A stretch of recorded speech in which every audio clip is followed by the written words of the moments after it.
Baie keer het Satan 'n manier om ons vrede te steel.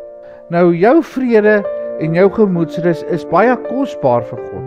En dis noodsaaklik dat jy vrede en gemoedsrus hê om jou lewe ten volle te geniet. In Johannes 14 vers 27 sê Jesus vir ons, ek laat julle my vrede na. My vrede gee ek vir julle. Julle moenie ontsteld wees nie en julle moenie bang wees. Dit is ons nalatenskap van Christus af. Maar Satan probeer juis dit by ons steel. Ons bekommernisse, ons vrese, ons onsekerheid, al daai dinge maak dat ons nie ten volle in oorgawe met Christus kan leef nie.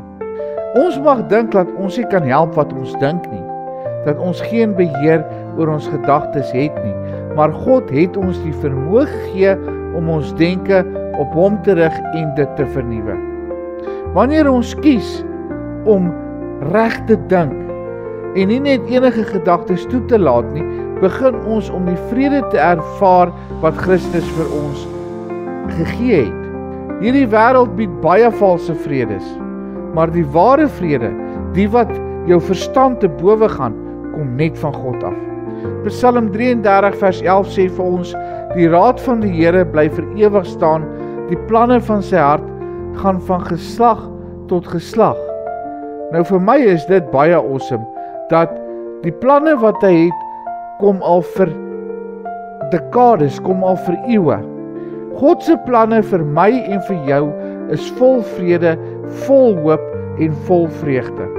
Wanneer jy bewus raak van dinge wat jou vrede steel, of jou bekommernis gee, of jou bang maak, of maak dat jy nie kan vergewe nie, of enige negatiewe gedagte, vat dit na God toe, en laat hy jou hart vul met sy rus.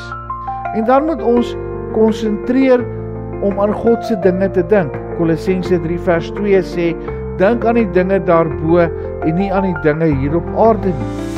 Stel jou gedagtes op God se dinge. Stel jou gedagtes op wat hy vir ons leer. Die werklikheid is nie altyd die waarheid nie. Die waarheid is wat God vir jou sê. So jou omstandighede kan jou partykeer druk dat jy God se waarheid vergeet. Maar sy beloftes en dit wat hy van jou sê, kan jou anker wees in jou wildste storms. Jy is sy kind. Sy vrede woon reeds in jou. Ons moet leer om daarin te leef en om absoluut God te soek, juis in die tye wat ons negatief raak, wat ons onvergewensgesind raak en wanneer bekommernisse ons toevou, moet ons daai bekommernisse aflê en ons moet aan God dink en ons moet werklik ons gedagtes op sy woord rig. Hemelse Vader, ons kom na U toe in die naam van Jesus en ons kom vra dat U ons sal help om ons gedagtes op U te rig en dat U ons sal help om die vrede te aanvaar wat U vir ons wil gee. Here, ons wil nie langer toelaat dat ons omstandighede ons lewe dikteer of ons ontstel nie, maar ons kies om liewer in U rus te leef.